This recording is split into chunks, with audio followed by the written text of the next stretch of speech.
You just gotta ignite the light and let it shine. Just own the night like the 4th of July. Because baby, you're a firework. Greetings and salutations, and welcome to Hacker Slash. If you're joining us again, welcome back. You know what I want, and you know why I need you. If this is your first time listening, welcome to the party. We are a horror movie review podcast dedicated to telling you whether a movie is a hack, a total joke, a waste of time, or a slash. Totally killer, pun intended. We believe horror is for everyone, and as such, we're rating these movies with the perspective we've gained from our varying walks of life and the flavors of fear we fancy most. My name is Chris. I'm your friendly neighborhood slasher enthusiast. This week I'm joined by the Superfly Space Guy Mac. You're alone. Good girl. And the classic horror connoisseur Sean. Planning on smoking a little dope, having a little premarital sex, and getting slaughtered. As is tradition, when we release an episode on a Friday the 13th, we're progressing through the next installment of the franchise known for its iconic hockey masked slasher. And if you're a patron, you'll also get to hear our B-side at the end of this episode where we rank the Friday the 13th franchise and explore the origins of this spooky date. Now, before we jump back into Crystal Lake, though, we have some follow-up. Let's follow up on some stuff. To our dear patrons, we're unearthing our earliest episodes in the crypt. Each week, we're going to revisit and analyze some of our very first recordings, exploring where it all began and reflecting on how far we've come. Hosted by our beloved hacker/historian and found footage fanatic Nathan, join us for a journey back in time as we uncover the foundations of Hacker Slash. It's raw, it's nostalgic, and it's a glimpse into the origins of our podcast. Don't miss this deep dive into the roots of the show. The first episode is available today as a taste of what's to come, and if you'd like to go back in time with us each week, consider becoming a patron at patreon.com/hackerslash. It's because of our patrons that we're able to continue reviewing every horror movie out there. Yeah, I am so excited about this. Nathan sat down for an interview with me, and basically what the crypt is going to be is an episode where he kind of picks my brain. We talk about the genesis of the show, the origins of the show, etc. We look back in the show's history, and we do this for 10 episodes at a time. So we actually covered in that discussion the first time we did a Friday the 13th film, because that was episode 2 of our show back in 2017. Now, the other cool thing about this is for obviously our patrons and our higher tier patrons, you're going to have a video version of that podcast. So you're going to be able to see that over on Patreon. And then we're going to week by week release all those old episodes completely preserved. It's as if they're frozen in time. This is one of the most popular questions we get in our DMs. It's always, where's the first 100 and something or the first 82 episodes of the show? Well, now you know where you can find them. Dust off the old cobwebs and hop into some of the oldies, you know? Mm-hmm. Well, that's our follow-up. Now, when last we visited this franchise, Jason Voorhees set sail to slaughter teenagers on a boat and subsequently spent a few minutes in Manhattan. Now, we left Jason seemingly meeting his end in the toxic waste of New York City sewers, but his bizarre transformation left audiences with more questions than answers. Paramount passed the reins of the franchise to New Line Cinema, and New Line saw fit to not only resurrect Jason, but take both him and his franchise in a different direction. They deviated from the franchise's long-standing pattern of preserving its continuity, and chose to ignore most of what came before it. Now set in a world that only canonically follows the first 2 films, allegedly, a pair of Crystal Lake natives learn the shocking revelation of Jason's supernatural origins and try to find a new way to stop him once and for all. This week, we're talking about Jason Goes to Hell, The Final Friday. Who's seen this one before? Oh, yeah. I've definitely seen this one before. I think I watched this for the first time maybe in middle school, maybe in high school, somewhere way back when. Although sometimes I would say that I'd like to forget that I've seen this movie. But somehow I find myself watching this one every once in a while, and I just can't understand it. I have not seen this one before, to the best of my knowledge. I might have seen clips because there was a lot of stuff that was familiar to me. There's a different style in this film, and maybe it's just the difference between 70s, 80s jumping to the 90s. But I remember watching at least one scene of it thinking it looks so different from all the stuff that came before it. And as you're watching it, I think now it doesn't really, but it does. There's something just so different visually about this film from everything else that came before. And that's kind of like the only thing I had stuck to me about the movie because, again, I haven't seen it. Bless you, Mac. I love that you've managed to escape unscathed thus far. Listen, I've seen this one before, but I've really never given it serious consideration because I've always thought it was the worst movie of the whole bunch. And it's the one that I put on and I never really fully give my entire heart when I'm doing a franchise bitch on every Friday the 13th. Because this movie has a reputation that is in some ways similar to Halloween 3's reputation. I won't reveal how until the spoiler zone, but for now I'll say this. Considering how much I've enjoyed Halloween 3, I walked into this time around with a very, very strong will to reapproach this movie with a completely open mind. Good for you. Listen, man, I did my fucking best, okay? I really came in here with the best of intentions. I was like, listen, Chris. This is so optimistic. You saw this when you were a fucking kid. What the hell did you know? You probably couldn't understand 90% of the shit that was in here, and then you just probably made up the plot as you went along. I went in here with a lot of effort. That's interesting. So I didn't really know much about the story, didn't know what to expect. I knew obviously it's Friday the 13th, so you got to set your expectations accordingly. But I just expected Jason to go to hell and come back with extra powers like Spawn or something like that. But Friday the 13th is definitely one of those franchises where the movies are titled incorrectly, kind of like Star Wars, how all the subtitles should actually be flipped around. You have to remind yourself when watching these, that's really what should happen. Yeah, you were expecting Jason to just take a nice little trip to hell on his way back to fuck some teenagers up. Exactly. Like he comes back and he's got like a new hellish machete. That kind of thing. Bring it around town. Yeah, you're describing the plot of Jason X. Yeah, I mean, it's super fair. If you've watched the first, 8 installments of this franchise, you would probably be expecting this one to feel like a Friday the 13th movie. Jason, resurrected in some bizarre way, slashing his way through a fresh set of teenagers and eventually making his way back into Crystal Lake somehow. But this one honestly feels like anything but a Friday the 13th film. This movie feels like it can stand on its own completely and just be a separate movie. It just had a feeling that didn't sit right for a Friday the 13th film. That's interesting because I think the biggest thing I felt the whole way through this was these people have some damn nerve to do what they did here. Listen, first off, and Mac, I mean this with disrespect, but I don't mean this with disrespect to you. The first character we see in this movie is a Mets fan. It's a hard pass for me. Oh. Listen, choices were made. Wow. Some better than others. And it really makes for a very disjointed experience. There's a lot in here that I was really shocked by because I was like, oh, this is actually kind of fun in these small pockets of time. And I remember this movie really for its ending.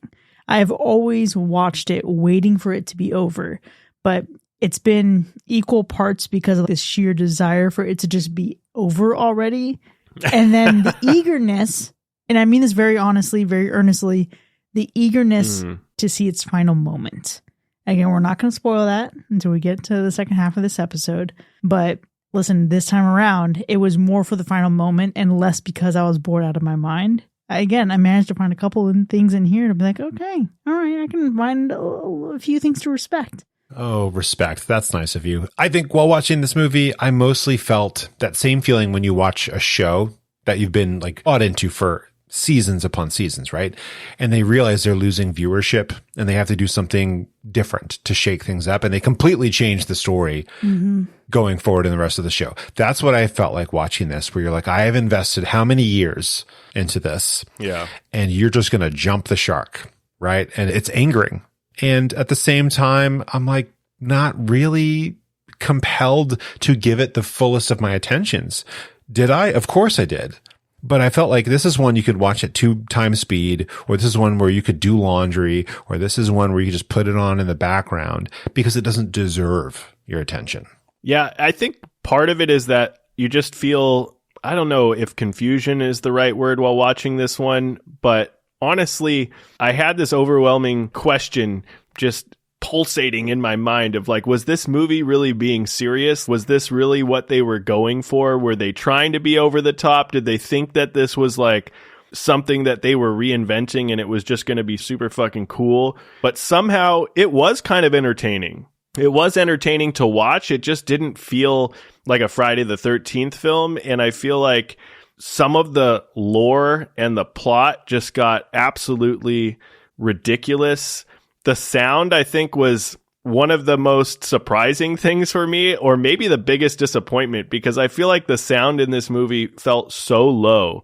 The audio, like the dialogue, when there's not much happening, felt like I needed to have my sound bar all the way up to hear what the fuck these people were saying. And then as soon as something started to go down, I felt like my sound bar was about to blow through the freaking house. So I had to constantly keep turning this movie up and turning this movie down. But the plot, I think, is probably the most surprising thing, because the plot is just absolutely absurd. That shit really came out of left field. It really did, but listen, I was completely surprised by how, in retrospect, I never took the time to appreciate that this is, in some ways, dare I say many ways, the curse of Michael Myers of the Friday the 13th franchise. Yep, 100%. It so is. Yeah. And even in more ways than one.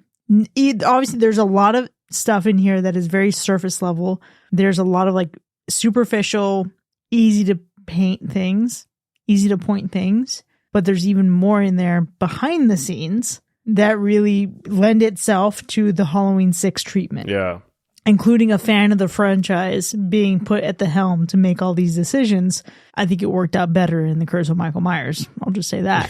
But let me tell you, I was also surprised by how much funnier this movie was than I remember it being. I would say not entirely in an unintentional way, because there's a comedic duo in this movie, and one half of that duo is Leslie Jordan. Are you fucking kidding me? How did I go this long in my life without making the connection and realizing that that is Leslie Jordan? It's crazy. I think I'm going to go back to what Sean said here about this disappointment, because post our reviews, when we actually get into the spoiler zone, I want to make my case for what they did to the story. Okay. What they did to it in terms of their ideas, but not in terms of doing it in this film. But because of what they did, I was disappointed that Jason didn't really spend a lot of time in hell. I thought that was going to be the whole movie. I thought it was going to be like Spawn or something like that, or Constantine. I was disappointed as well that we didn't get Kane Hodder suited up as Jason, like for as much of time as we should have. Mac, did you not learn your lesson from Jason Taking Manhattan? Fool me once, shame on you. Fool me twice, shame on me. Gosh, I want to, when we get into the spoiler zone, I want to tell you how I think they could use this movie, which you've described as being one of the weakest of the franchise, if they ever get their rights sorted out, to make another reboot happen. Okay. That'll be interesting to hear, and I can't wait to hear that for sure. I think there were also a handful of pretty solid Easter eggs in this movie, though. I can't wait to get into those too later, but there are some great Easter eggs in this film. I can't wait to get into that with you two in particular. Okay. Yes. Oh, yeah. I know exactly which one you're talking about too. Can I tell you, I was pleasantly surprised and, just kind of caught off guard by Stephen Culp's face on the screen. So he played Robert Campbell, and he's been in so much stuff since this movie and has been in really high echelon films. And it was like, oh, cool. I know that dude's face. And then it was, why is he in this movie? Completely caught off guard because of the level of work that this dude has done since then. Why was Leslie Jordan in this movie? I just figured it was for fun. Yeah, for funsies. Also, this guy that you're talking about, Mac, there are some moments where he looked at the camera and I was like, is that a young Bill Skarsgård? Mm. There's some kind of similarity there that I couldn't quite place. But also there are moments where his makeup, as it gets further into the movie, looks exactly like the fucking ghosts from Hell House LLC. Oh, yeah. Lake of Fire. His makeup looks just like that. And listen, the fact that it looks like that is exactly what lends itself to this movie not being scary in the slightest, but just being gimmicky. And sometimes it's gross. Okay. But mostly it's just gimmicky. Yeah. That's what I was going to say, gross, because I feel like this film is gross and gory before it's scary. And sure, there's a few classic jump scares that may get some people sprinkled into this movie. I think there probably are some creepy scenes, really cool shots. There's some cool shots of gore, but overall, yeah, not the most frightening film. Definitely gross. Got to agree. There's gross moments. There's some violent moments sprinkled in throughout, but there's never really this sense of tension that I would get from a proper horror film. I think we covered In a Violent Nature, and I really said it was probably the best Friday the 13th film, that I've seen, right? I don't know if I said that verbatim, but I should have, because that shows you, I think, what's possible with this kind of genre of film and horror. This one is like, let's give you some, horror adjacent things, but never really any good scares. I think the scariest part of this was when I first started the movie and there was a loud bang in the first scene and the volume was up to maybe like 70% in my headphones. And I didn't realize, like Sean said, that the sound design here was basically 100% only for theaters. And so kapow, a bang hits you and then of course chills out and gets quiet after that. That was the scariest moment of the movie for me. Yeah. They were working overtime trying to get you in that first scene, but a lot of this movie's lack of fear is because of the concept of how Jason is approached in this movie. And that's unique to the franchise. Earlier at the top of the episode, I said, they got some damn nerve. Mm-hmm. And they try new things. And let's give them credit for that and that alone. But the problem is that even when it's new and they try to do things that go back to the origin here, it doesn't feel true to the roots of the franchise. And then you couple that with a few over-the-top gunfights, and it ends up coming off as more bizarre than inventive. Absolutely. I feel like you kind of have to give Adam Marcus in this film some points for trying something new, I suppose. I feel like they were definitely bold in that way. Definitely does not feel like what we are used to in any other Friday the 13th film.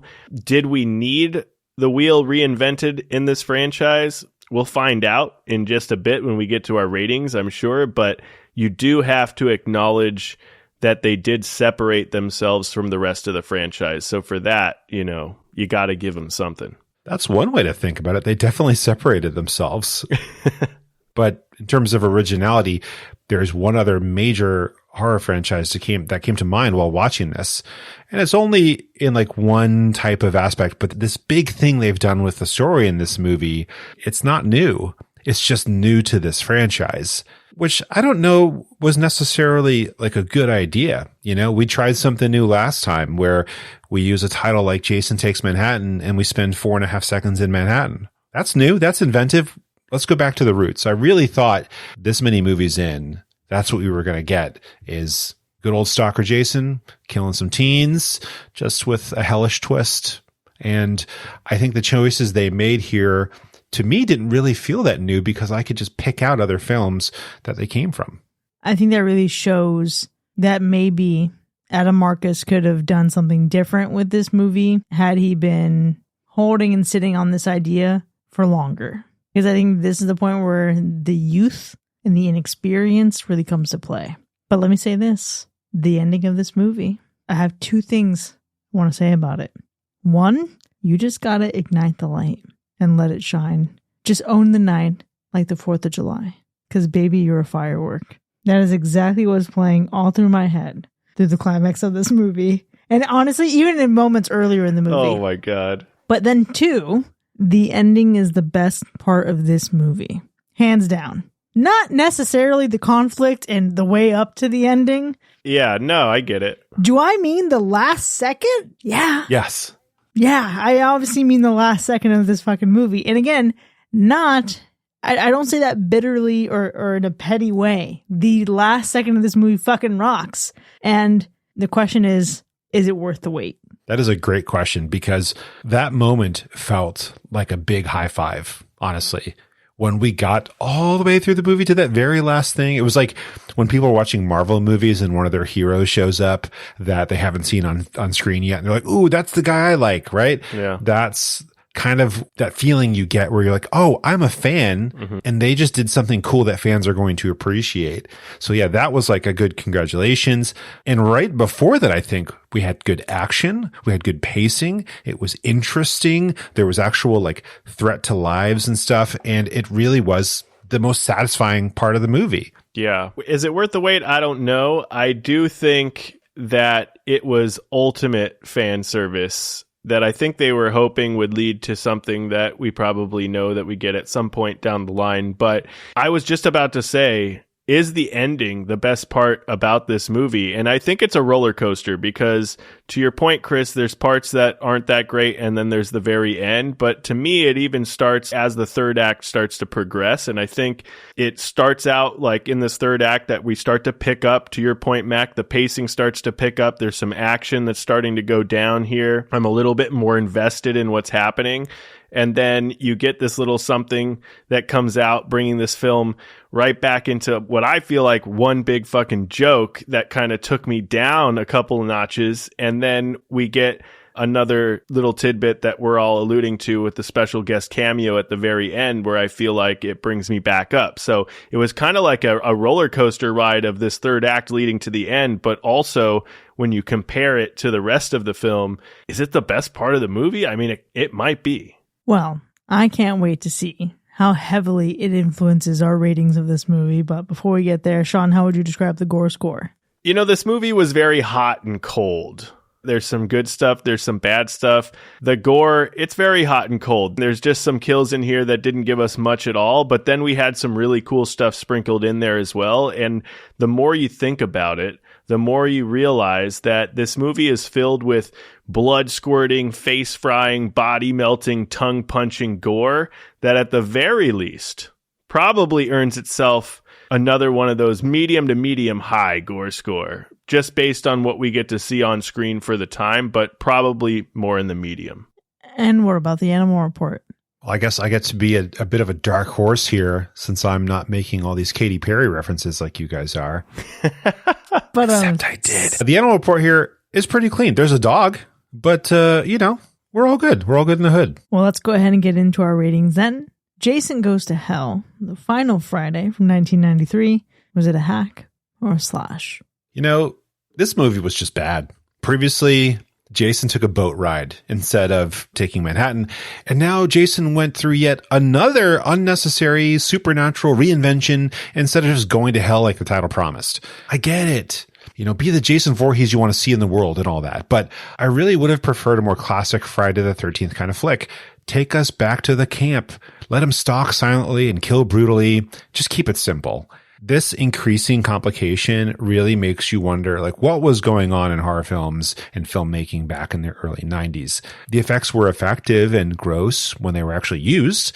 The kills were just okay. The writing was there. I just didn't have a good time watching this and didn't even get the Jason I was here for. Thus, it's a hack. I think I want to follow up here, and Sean can round us out. Because, Mac, I did have a good time. And I admit it, I felt better about this movie this time around. On the surface, I admire it for having some nerve. And, the ability to dream about a future for the Friday the 13th franchise. I should be really clear, though, that I had a fun time because I'm not someone who loves this franchise the way loyal, diehard Jason fans do. I just don't. This movie is roughly an hour and a half of receipts revealing the poor decisions that were made with its execution. I was able to have fun with it 100%, but even at its best, this movie is still chaotic.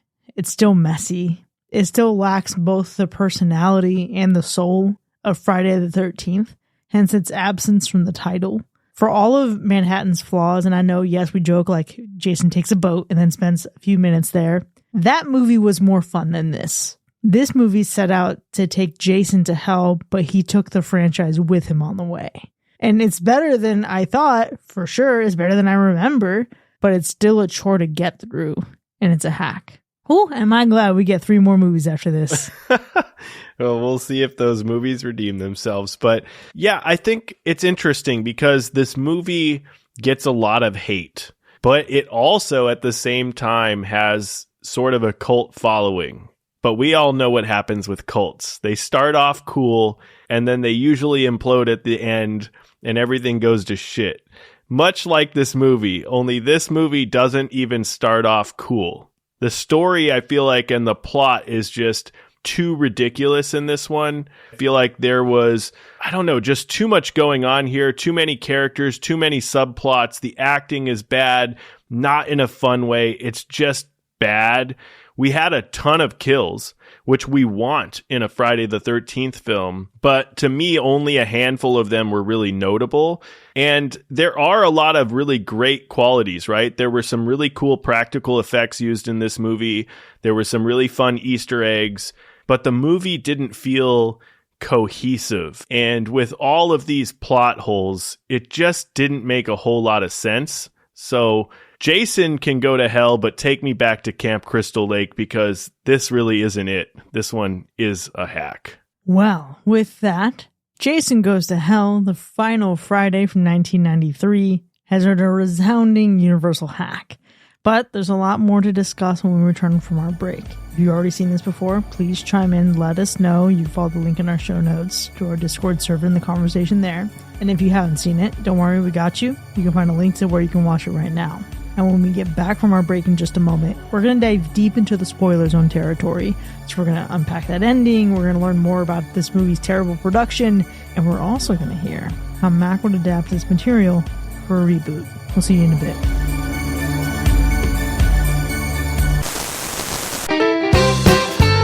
Looking for a snack so satisfying it feels almost sinful?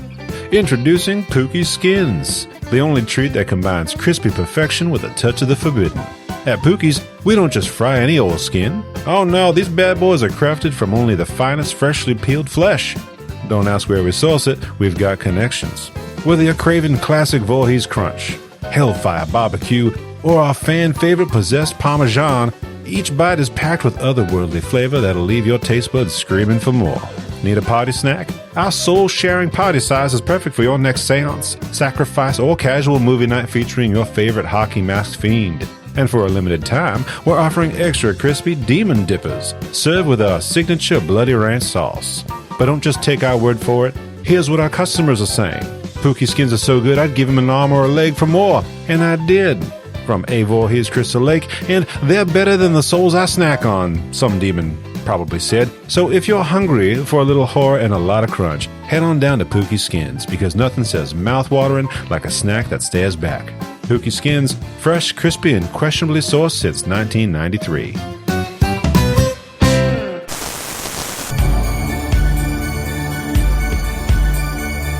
Welcome back, folks. You are now entering the spoiler zone for Jason Goes to Hell, the final Friday from 1993, which has earned an unquestionable, unshakable universal hack.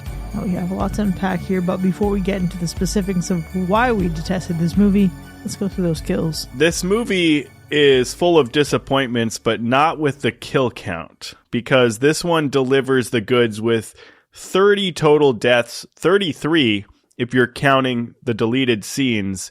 And they might not all be as gory as we wanted, but this one is full of both brutal and hilariously campy kills.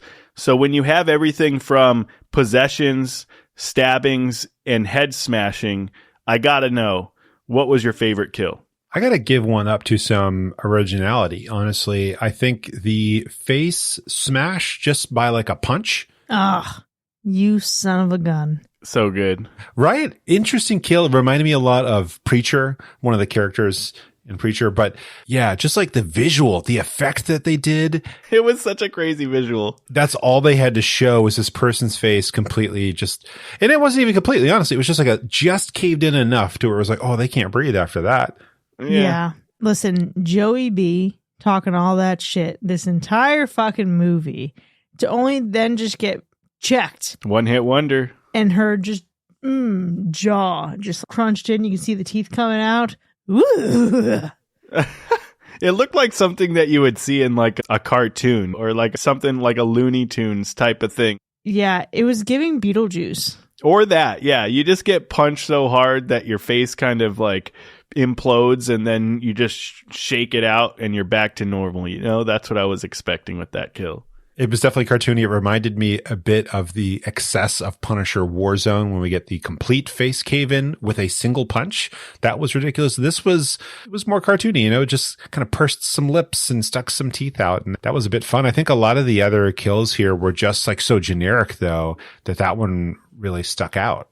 Yeah, that one really did. That was my favorite for sure. The only other one that really stood out significantly was because of how excessive it was. So the studio obviously felt like there wasn't enough blood or sex in this movie, so the hitchhikers having sex was added. Interestingly enough, they were actually a couple who had broken up before filming, so that was very uncomfortable for them to have to fucking sit there and do this together. But he stabs her, blood sprays all over this man's face, and then he walks off after killing both. But what's weird was the way they show the explosion of her blood.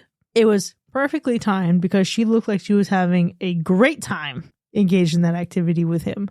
And the blood spray feels like it's supposed to be some sort of substitute for a climax. Okay. That's an interesting theory for sure. I mean, I didn't actually catch on to that, but the more you think about it, the more it makes sense. It just felt so dramatic and excessive. Yeah. They weren't at it very long, but she seemed to be very much enjoying herself. Right. And that's why it's like how explosive that kill was. Granted, yes, they want more sex, they want more blood. It's like, okay, you're not going to get that far into that and then that not be intentional. Yeah. And how often are you getting these producers or whatever saying, we need more sex and more blood? You know, most of the time you're trying to cut it back so you can actually get a rating that puts it in a viewable theater. You know what I mean? So that's interesting for sure. But this movie was full of ridiculous kills. You know what I mean? Like Vicky getting her head squeezed and popped like a fucking cherry tomato with the blood gushing out of her skull was absolutely absurd. And there's just a lot of that. You know, like I think of Diana getting impaled by what looked like a knife sharpener, like just the thing that you pull out of a knife set on your counter. And it's just the little like cylinder stick that you sharpen your knives on. And it was thrown with such perfect force that it just impaled her from behind. Okay, I gotta say it though. She should have survived that. It didn't look that serious. It felt like she could have been clinging to life. Probably. Low vitals for sure. Probably gone if help isn't there soon, but it feels like she should have still been alive at that point. There's a lot of people that probably should still be alive, including the person that just got shoved into the locker. Oh, yeah. You know what I mean? The fact that there was blood squirting from off the side of the screen there, and that was a death, was absolutely hilarious. Yeah, at most it should be somebody going, what the hell, man? And, you know, they have a headache. Right. But I gotta say, Pookie is gotta be up there because to get the deep fry facial, you know, just seems pretty gnarly. That's just gotta hurt so bad. I mean, just imagine being, just one, your face is being burned. Two, you're also being drowned in hot oil while your face is being burned and melted off. Like, that's a double whammy, and it sounds terrible, actually. Listen, for as great as Pookie's kill was, I think one of my favorite things about this movie and the way it was made was absolutely not that fucking cinematography in that diner. We know about what dailies are, yes? So dailies are supposed to be reviewed to make sure you have all the shit you need, that it's usable. The only person who was watching dailies was the editor. And so this fucking guy, being a first-time director, what does he do? Shoots that whole fucking diner scene in slow-mo. Nice. You're right. Unusable. They had to go back and try to patch things together as they could, but there was so much weird shit in that diner scene that honestly, a lot of this movie is just patchwork together. The compliment that I will give it, though, I love the reverse vampire of it all, and I love being able to see Jason in the reflection. That is cool. That, I'm real fucking into that. I did like that. You know, if we're going to use this dynamic, the idea that we get to see him at least once every now and then, it's a smart way to do it.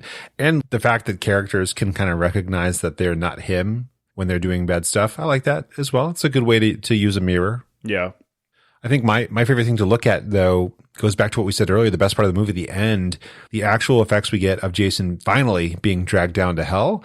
That was fun. That was giving me early 90s horror that I enjoyed.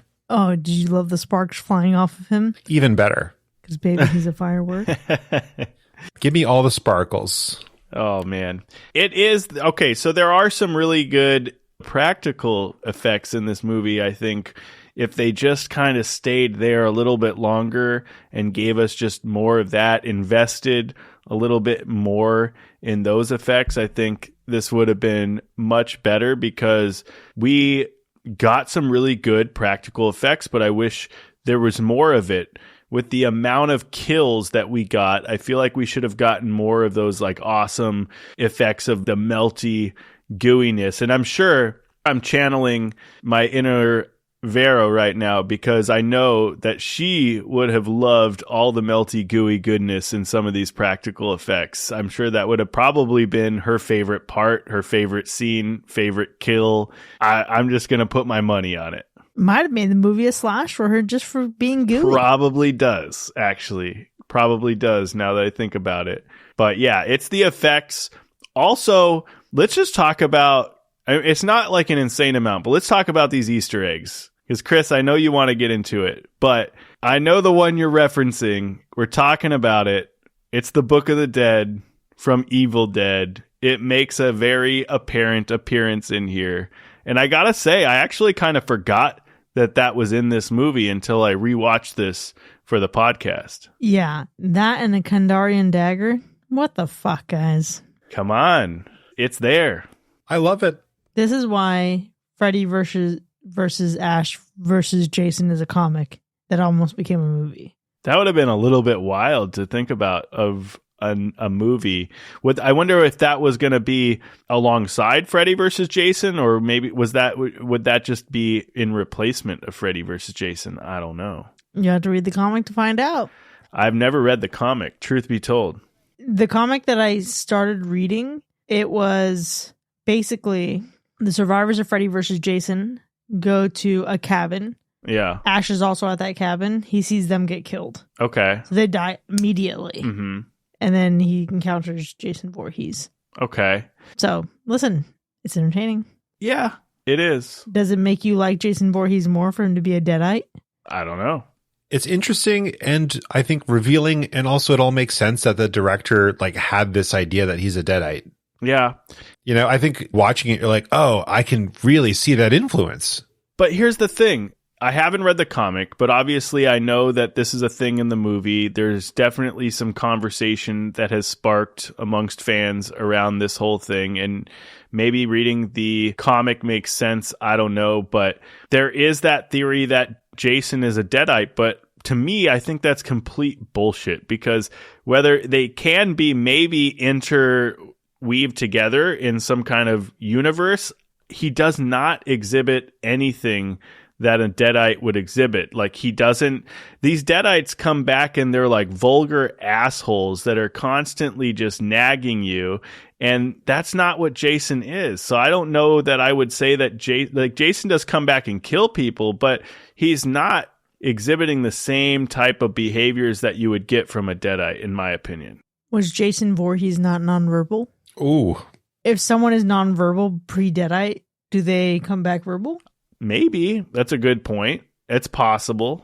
This is a good time to play the movie title mismatch game and tell you why this whole idea in this movie could be really useful in a reboot of the franchise. Because, look, there's a lot of movies. We don't need all the titles. I think we start out with Friday the 13th. The next movie, we immediately jump to something with a title on it. Now, the first movie, I think, again, should not be Jason as the killer, because we have all this lore that could be really useful. It's got to start out, or at least by the end of the movie, get to his mom or his sister or whoever, bringing him back to life. I think that's got to happen, because this is like a really useful idea that he is able to jump bodies. And it explains so much. And of course, it's a cheap explanation because you just tacked it on to the end. But if you start out with it, everything works out. You can start out with a supernatural killer that can come back to life and change bodies. Yeah, if you start out with that, for sure. But at this point, for me, it's not that it's a bad concept. I've been so accustomed to what we have been seeing. And what I've been seeing is some version of Jason almost getting more decrepit and more mutilated the more he comes back, gets killed, gets resurrected, gets killed again, finds his way back. You know what I mean? And he becomes more and more grotesque. And I think that for the first time not getting something like that after obviously the first one or what have you, I don't know how I feel about it. So here's what I like, though, about what they did in this movie. Not him possessing another body. Right. Super boring. I don't want to see it. We're not here for that. But the idea that he could use another body as like fuel to come back. Yeah. That I'm here for. It doesn't need to be a descendant or another relative or something like that. But the way he uses the bodies, the people in this movie, I would like it if he's able to come back like that, kind of like Hellraiser, right, where he uses this tissue for another thing. So I think make the Friday the 13th, reveal that there's this crazy history by the very end of the movie, perhaps. Then the next thing should be the idea that Jason goes to hell. And just like in other literature, I think the next movie should be Jason Lives. Okay. Just mismatching some titles. Okay. So we've got to realize that he's dead. Yeah. Right in the first one, but he's brought back to life and then his mom is killed or whatever it's going to happen. Then he's got to die. He's got to go down to hell. He's got to come back. He's got to live. After he lives, though, he's got to use this new ability to take us over this tissue. We need the new blood after that, right? Okay. After the new blood, then he can take Manhattan because he's on the move and he's jumping using body and body to come back again and again. Then we can get into the final chapter or the final Friday. We don't have to reuse all of the names. Or, hear me out, the final chapter is a part 1 and 2 split a la Breaking Dawn. Ooh, yep. Gotcha. These are just titles. I think they could reuse a lot of material. Jason in Space, Jason X, but just make it modern day space, right? Just make it maybe one of the people who is an astronaut went to one of these camps and now he's following them by returning from hell and causing havoc aboard a space station. I'm just saying there's ways to use all of this. If you plan out a 10 movie arc from the start, yeah, then you can make use of all this crazy stuff. But when you tack it on the end, yeah, it's obvious. This idea is great. I actually really like where you're going with that. And I think, that's the problem. If we don't go into making these films in bunches, if you don't go in knowing you're going to be telling this story, I think the flaw is that we make a movie and then we're like, oh, let's make another one, but how do we keep it going? And then they're like, yeah, let's make another one, and how do we keep it going? And then it becomes like 8 different people have made another one, and how they want to keep it going, and it just gets a little bit weird after a while. Yeah, it really needs to be tightened up, because even when we think about the latest Star Wars editions, right, the sequel trilogy, we had initially a plan of how many movies are going to be made, but then they start passing off between directors and changing the lore and remaking and retconning decisions that were already made. You have even the latest Halloween trilogy. We know that's going to be a trilogy, and yet somehow it still feels like we ended up with a wildly different product than we should have, given the fact that they had an idea of where they wanted to go in the beginning. Exorcist Believer, Exorcist Deceiver. David Gordon Green got one movie in and got replaced. Wow. Yeah, it's tough for sure. It is tough. But there's more Easter eggs to talk about. And I think that there is a really cool one. There's the crate. We have to talk about the crate in this movie. Mm-hmm. Yes. Because it's special. It's a direct reference to Creepshow, for sure. Mm-hmm. But it doesn't just show Horlicks University on it. It also shows or says Arctic Expedition with what I think Julia Carpenter on it, but now making this crate serve as a double Easter egg referencing the thing. Yeah. Yes, exactly. Very cool. I absolutely love that. He finds Diana's body down there. You see this crate. Yes, it's from Creepshow. But we see Jason taking so many different forms in this movie, just like the Thing assimilates people in the Thing. Yeah. And you know what? Hey, why not? You already ripped off John Carpenter once. Why not? Why not really get back to your roots, literally and figuratively? It's so true. It's so true. But still a cool one. You know, we have this movie obviously predating Halloween, The Curse of Michael Myers. You have Jason Voorhees hunting down his bloodline, which is new and had already been done in Halloween up until that point. Yes. Michael Myers has been a fiend for a bloodline. Yeah. But specifically chasing down a baby. Okay. All right. I can fuck with that. I don't know. I just don't know about any of this extra lore. I just don't. I'm not saying it was good lore. I know it's not. Yeah, I guess that's what I'm saying. Like, if this was just a standalone film that had nothing to do with Friday the 13th or Jason Voorhees as a whole, and it was just somebody else, it probably would have worked out a lot better. But this is the 9th film in the franchise, and all of a fucking sudden, we're talking about the bloodline, and there's the last 2 fucking people on Earth that can take this down, even though we know motherfuckers have killed this guy. Come on, stop fucking with me. All of a sudden, he's got a sister. Stop fucking with me right now. That's crazy. Somehow Palpatine survived or returned or whatever they said. Goodness. See, again, if you started out with this plan in place, by the time you get to movie number 8 or 9, if you were to see the dagger that his mother used to perform a ritual to bring him back, as a fan, you'd be like, oh my God, they're doing it. This is awesome. But there was no planning. It was completely tacked on. You can't do that this late in the game. Just give us classic stalker kills. Come on. Yeah, definitely. Mm-hmm. But if you reboot, use all these good ideas that you had and make it a really rich kind of situation. Yeah, reboot it and make it better. Yeah. What we don't know is that the fucking Crystal Lake prequel is going to be a young Ash with a Kandarian dagger going to summer camp. Oh, God. Oh, man.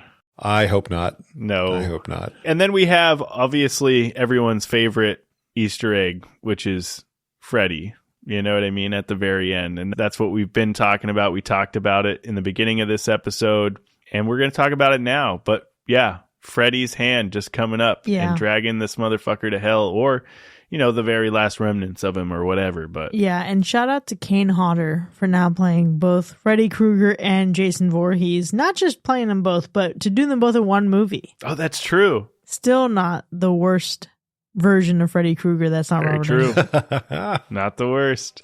Well, I loved it because they teased this idea that had been a concept. And obviously it takes years to get down to where we actually get Freddy versus Jason. But there's a really fascinating book that actually explores the making of Freddy versus Jason and dives into that lore. So I'm going to add a link in the show notes. It's actually called The Slash of the Titans. It's called Slash of the Titans, The Road to Freddy versus Jason. Okay. But listen, that few seconds makes the whole damn thing worth it. 1,000%. Is it not like the one thing that you remember most about this film? It absolutely fucking is. Actually, 2 things I remember most. 1, Freddy Krueger. Yeah. Then next on the list is a dark, long, cavernous hole. Then, not literally, but I mean like far down the list is the second runner-up, which is the coroner eating the heart. Oh, yeah. Oh. Yeah, because also, what a fucking moment. That whole scene was just wild. It was wild. Yeah, my favorite scene is the cold open in this movie, and I'll get there in a second, but that scene, this man has the most interesting setup for an audio recording for an autopsy. It makes me wonder, is this how it was done? Maybe. But the fact that he's just over here making little fucking jokes to himself, being completely unprofessional, then telling himself to strike it from the record, ridiculous. But I remember specifically seeing him poking and prodding at the heart, and Jason's heart, due to edema, is twice the size it should be normally. So this motherfucker went full Grinch. Full on Grinch. This motherfucker stole Christmas. The Who's down in Whoville showed Jason some love. And that's why this coroner ends up dying. Had it been a normal heart, probably wouldn't have happened. Wouldn't have been as appetizing. Yeah, but the chomping, the immediate biting, and just, that man had such a physical performance. It was good. And this was solid. Like, this was rock solid acting in this movie. All this comparatively. The best acting in the whole movie. If we're actually being real, yeah. 100%. But it made me gag. And it's either that or we get, again, Freddy Krueger adjacent. We get someone's fucking tongue coming out of their mouth and trying to go into somebody else. Wild. But those are the things that really just grossed me the fuck out in this movie. I mean, the tongue scenes were just absolutely ridiculous. I think the first tongue scene is so ridiculous. No matter how creepy and wrong it is to see this tongue just like protruding out of this fucking possessed dude's mouth and trying to violate you in some way to like now what, jump bodies to this person or what the fuck is happening? It just feels so silly. But then I don't know, that first scene where I think what Steven causes the dude to kill Diana before killing him, but then like right as the other cop or whoever it was shows up, Josh is gone and it looks like it was him the whole time. That was just a great moment, a great thing that happened. But yeah, the tongue scenes are just gnarly in this movie. Yeah, very Michael Myers that Josh was. That was a very Michael Myers thing. And there's like another reference later on where she's like, oh, up past the Myers house. Mm-hmm. Whoever that, you know what I mean? Like, come on. Once again, they knew exactly what they were doing. 100%. Yeah, I only wish they'd had more Easter eggs, maybe to their own fucking franchise. They have 8 films to go off of. They had so much. It was really some fucking nerve for them to be like, fuck everything else. Let's just go back to the first 2. This motherfucker has a hockey mask. The hockey mask shows up in part 3. Mm-hmm. What are we doing here? But also, one of the things that I enjoy most about this franchise is that it's very picks up right where you left off. So to just suddenly break that, it's not like this is Halloween where it's like years have passed, somebody's dead, maybe they faked their death, let's retcon the whole thing. This, for as wild and wacky as this franchise is, it's pretty continuous. It's pretty consistent in its absurdity. So to go back and erase that, and then you give us this is what you want to do? These the moves that you make? Kandarian Dagger? Necronomicon? What the fuck are you doing, bro? Yeah, what's the point? But yeah. Yeah, but listen, that cold open, when we get to Camp Crystal Lake, and we have an FBI agent, and it's a whole sting operation, just setting the trap. Loved that shit. That's the closest we get to the spirit of Friday the 13th. It was so utterly unexpected, which is why I also enjoyed it. It was definitely my favorite scene. It's ridiculous. The very concept that there would be this FBI task force to hunt down Jason. I know that it's supposedly been a while since we last saw him, but it just makes no sense where he is and the fact that they're springing a trap for him. Like they know exactly where he's going to be. It's hilarious. You don't know where he's going to be. It's Jason. Come on. That whole concept itself is ridiculous, but the violence they had to use. And then what did they hit him with? A grenade or something? It didn't even look like anything real. They just had it ready to go. That was their plan this whole time. Let's blow this dude up. Yep. They also did that shit in Halloween 4. And then this man washed down a fucking creek and some guy nursed him back to health for a year and then got murdered. This doesn't work with these guys. It doesn't fucking work with these guys. But I do remember the first time I ever saw this movie, I remember thinking that they were making a Friday the 13th movie. Okay, yeah. Because those lights come on and it's giving movie set. It's not giving Sting. Yeah, that's what I thought. That's what I thought when I first watched it too. 100%. It's absurd that this girl's towel stays intact the whole time. There's no way. Bro, it's a tactical towel. There's no, yeah, okay. Yeah, I love that. Tactical towel. Let me get a tactical towel because there ain't no way any towel's staying on you when you do fucking cartwheels and freaking body rolls and running and falling all over the place before we got to the FBI like sting operation of it all. It is a great scene nonetheless. I would say actually my favorite scene in this movie doesn't belong in this movie, doesn't make sense in this movie, but it's so fucking stupid that you have to admire it in some capacity. And it's this whole scene in the jail cells with Creighton Duke, and it's the whole, are you ready to pay? Like, what do you mean, man? Why am I paying by you breaking my fingers to tell me bits and pieces of this story? It's fucked up, man, and it's over the top, and it's absolutely ridiculous. And no, man, I don't actually want this information if that's how bad it's going to be. I'll just sit in this jail cell, and you guys can fucking figure it out. Also, what the fuck was up with him in this interview? American Cold Case fucking interview. American Cold Case. He says, what's the first thing that comes to mind when I say Jason Voorhees? And he says, a little girl in a pink dress sticking a hot dog through a donut. What the fuck are you talking about? Yeah, what? Excuse me? I don't understand what you're talking about, but also it sounds problematic and disgusting. Yeah, let's keep that to ourselves there, buddy. We don't want to hear any of that. I think you need to unpack that with somebody for sure. That's the first thing that comes to mind. Yeah, get this guy admitted, man. Creighton Duke is such a weird character, such a strange choice, and it works in this movie because it is pretty campy. If you were going to reuse that character, you got to go over the top with camp because they had room to grow here. They truly did. The finger breaking scene was merely for his own entertainment. It's not even like Major Payne. Major Payne was like, I'm going to teach you something with this. Right. This is why it makes no sense. Creighton Duke was just having a good time by breaking some dude's fingers. It's like, why'd you do that to me? It's because you let me, to quote another movie we watched this year. But yeah, I think that was ridiculous. Every other scene where he's like, I know how to kill him, but nobody else does. And it was like, okay, that's... Yeah, man. Come on, dude. Spit it out. Let's fucking get this ball rolling right. here. You obviously don't care that much because I think at one point he wanted money, right? And then I got to break some fingers for fun. I'll take entertainment at this point. So he obviously didn't care that much about killing Jason. He really didn't because he kept holding it back. Yeah. No, so true. And he just was full of just weird shenanigans. There's the scene towards the end where he throws the dagger to Jessica. And let's just unpack this because he just threw a fucking dagger her way with a fucking baby in her arms. So let's not even mention the fact that this baby is the only hope that this fucking idiot has if she dies. And he's just throwing daggers willy-nilly at the both of them. That would not end well if somebody got injured. And 2, how did she fucking catch that shit so perfectly? All right?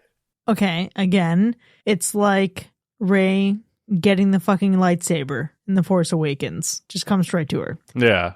I cannot explain the absurdities that is that entire moment in this entire scene. On a more practical level, within that same scene, I want to, it's a little bit later on, she has dropped the dagger. It is beneath some sort of furniture. She has the baby. Steven's right next to her. And this man is telling her to just grab the dagger. Bro, either grab the fucking dagger yourself, move that fucking furniture, or take the baby because she can't get any lower and reach the damn fucking dagger. It was just, oh my God, it was so infuriating. And I'm not like obviously seriously angry about this, but it's like this scene is paced and this moment is paced so strangely that they really linger there on him just telling her to grab a fucking dagger. And it's like, do something about it, Steven. Nut up or shut up. That was a moment of comedy though, because the dagger was within reach. I mean, it was comical watching that whole debacle of like, I can't reach it. It's too far away. I can't get it. Yeah. With the softest little attempts at reaching it. Yeah. I just don't like Steven. And I think that's probably my issue here. I think making the choice to follow him as the stand-in Tommy Jarvis is a big mistake. I don't find him likable. I don't find him endearing in any way.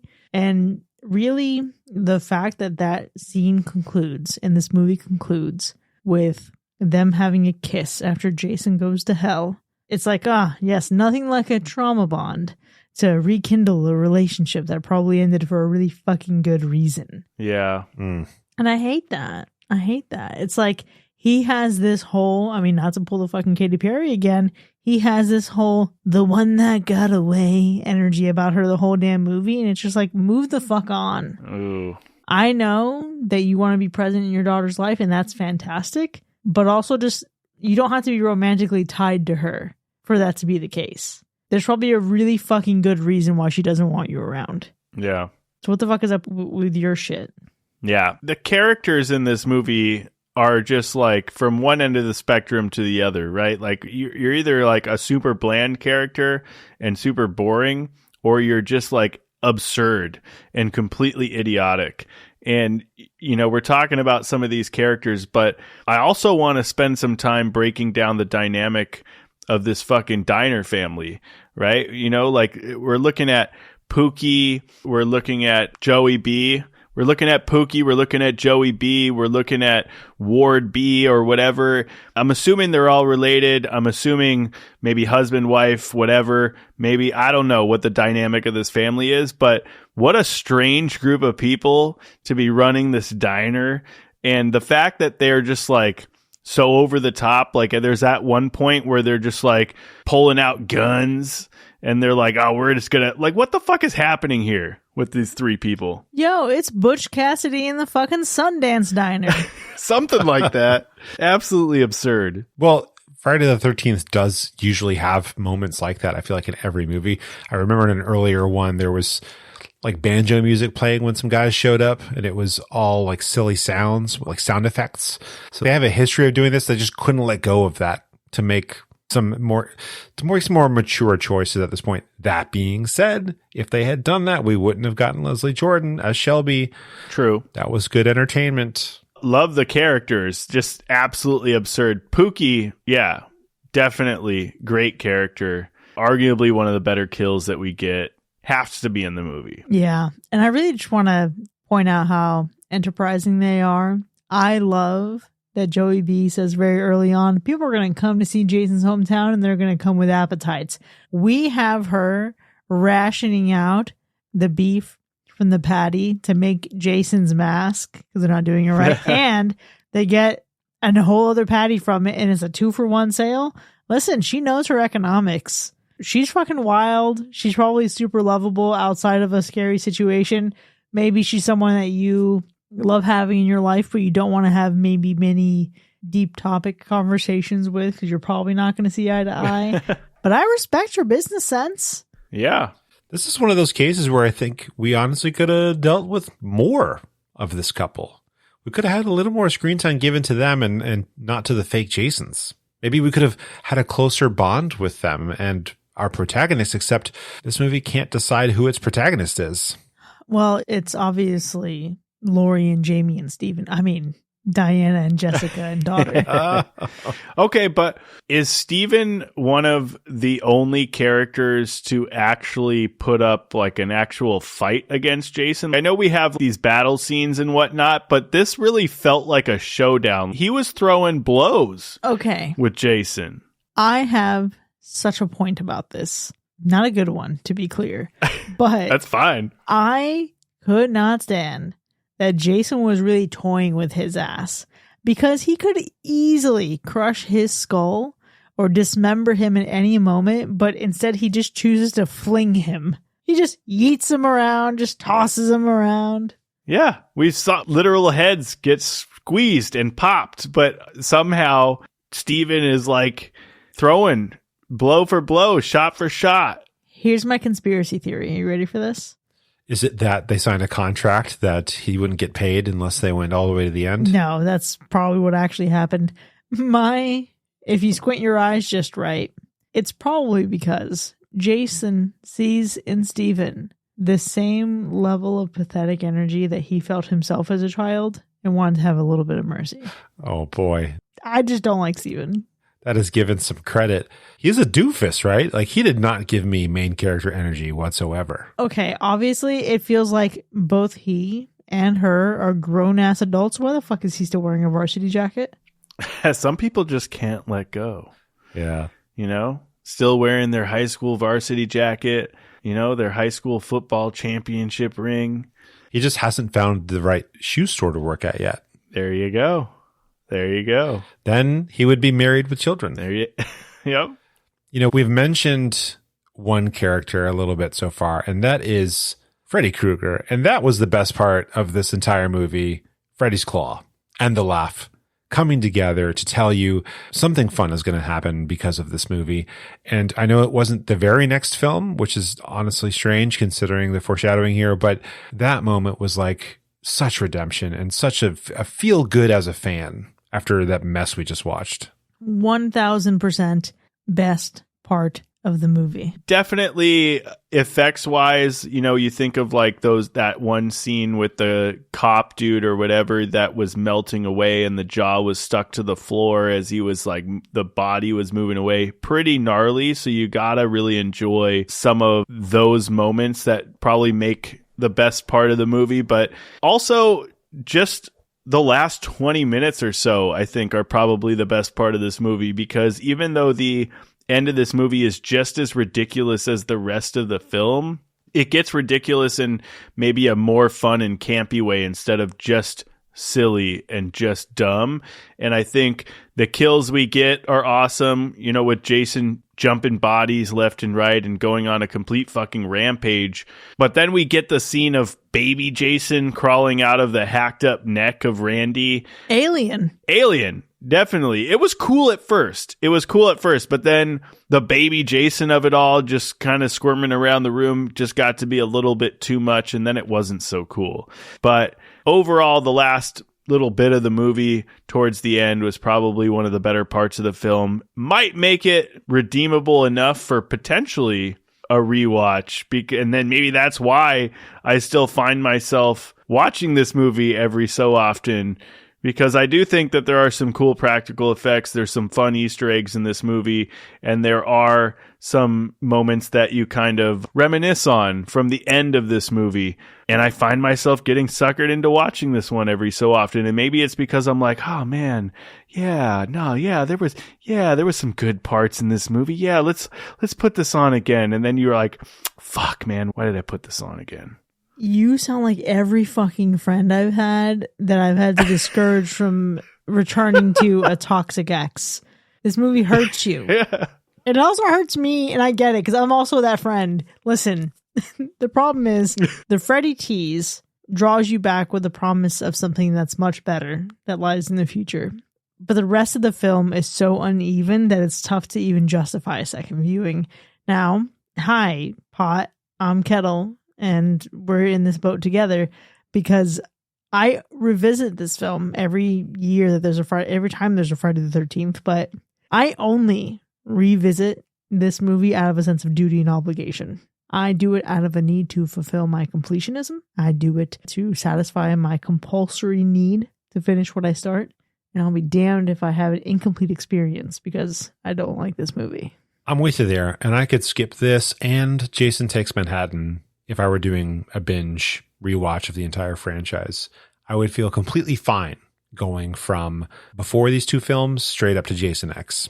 Well, I can't wait to finally get to Jason X and Freddy vs. Jason, but for now, there you have it, folks. Jason Goes to Hell, the final Friday from 1993, has earned a universal hack. Now, we've certainly had a robust discussion here, but the conversation about this movie doesn't end here by any means.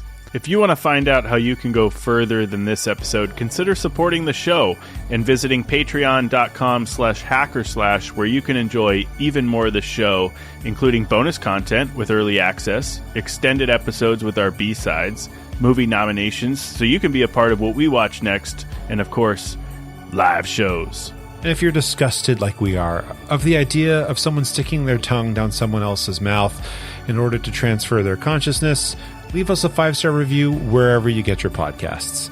This helps us to continue to deliver great content for all you horror fiends out there. We'll see you next time, folks, and remember, everyone has a price.